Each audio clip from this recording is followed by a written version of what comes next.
We're going to go back to our top story now on the continuing tensions on the Korean peninsula. We are joined now by Richard Broinowski, former Australian ambassador to South Korea. He's joining us live from Sydney. Mr. Broinowski, very good to have you with us on Al Jazeera. So no combination of dialogue and sanctions has worked so far, and now we have a situation where the North has explicitly stated which territory it's going to hit and with what. I mean, just how unprecedented is that?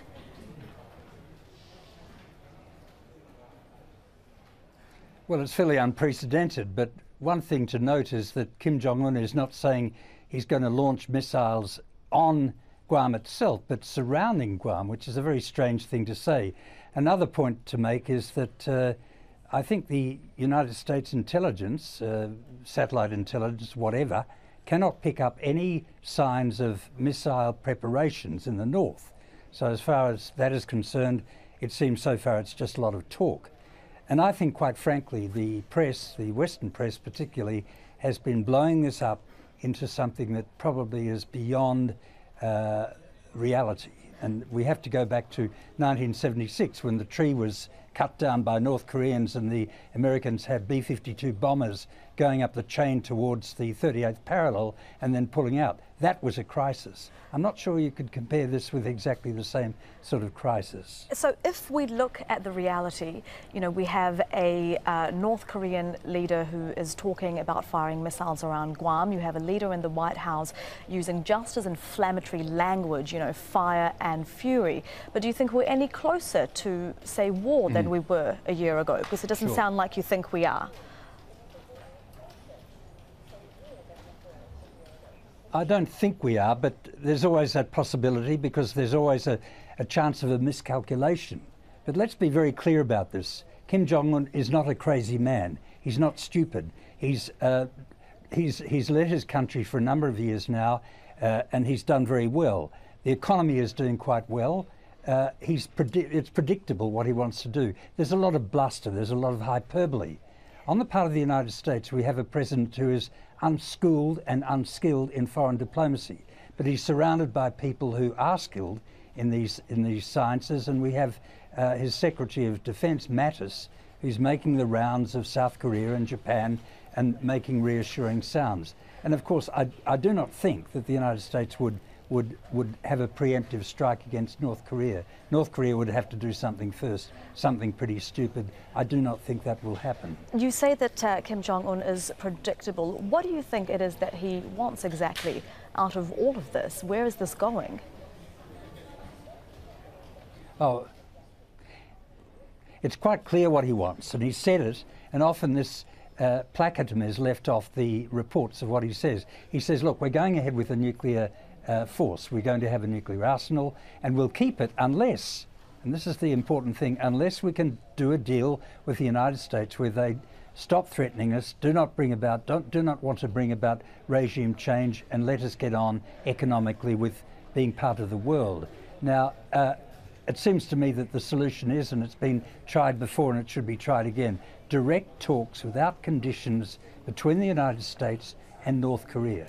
That's what the North Koreans want. That's what they're aiming to get. And since the North are proving time and time again and accelerating their tests over the last year to show that their nuclear capabilities, is it time then for the international community and the US to accept that they are a nuclear power?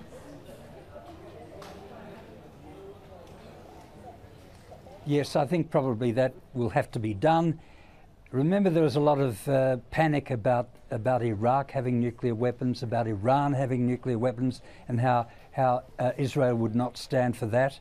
Now we have a country, and Israel has been accepted, of course, as a nuclear power. I think North Korea is going to be one as well, unless they can do a deal with the United States with the conditions that I mentioned before.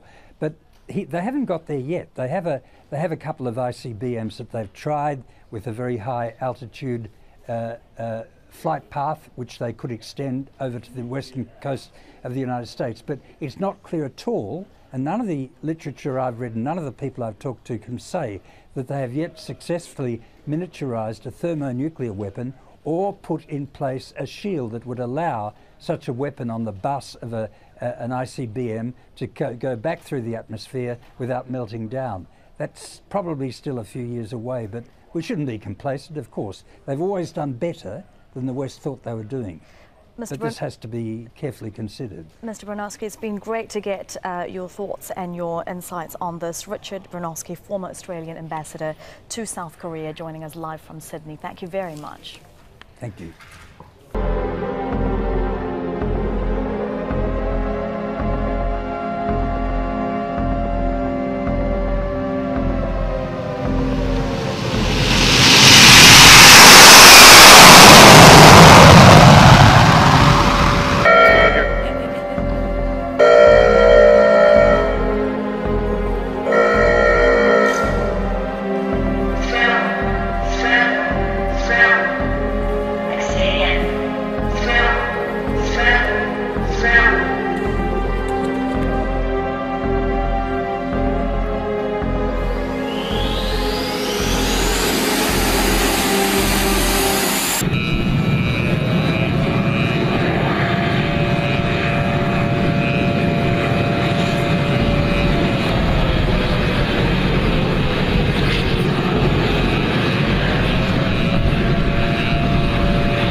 Chief Global Affairs Correspondent Martha Raddatz. Today, a new warning from Kim Jong-un's regime after nearly a week of threats on both sides. North Korean state media sending this message: if the Trump administration does not want the American empire to meet its tragic doom, they had better talk and act properly. The threat comes after North Korea earlier this week said it was crafting a plan to send 4 missiles to the waters off Guam. And its latest message clearly a response to President Trump's string of warnings, from his Friday tweet saying the U.S. military is locked and loaded to his latest. If anything happens to Guam, there's going to be big trouble in North Korea. The governor of Guam urging calm to the 160,000 Americans who live there. Today he received a call from the president. Still, U.S. officials tell ABC News there is no high alert for U.S. forces here. They are always in a state of preparedness.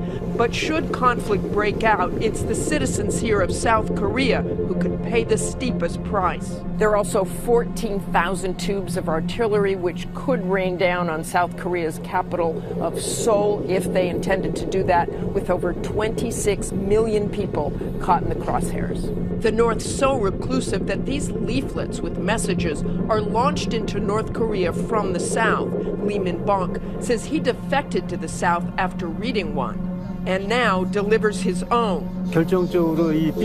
After reading the leaflet, I just knew that the North regime was all false, so I decided to flee to the South. What do you think it's like for the people who are still in the North today? I just have to say one word. It is slavery. Crucial to solving this crisis, China, North Korea's biggest trading partner. China urging restraint from both sides in a phone call between President Trump and President Xi late last night. The world is used to fiery rhetoric from North Korea, but not from a U.S. president. Made all the more serious this time because intelligence analysts believe that the North can now arm an ICBM with a nuclear warhead.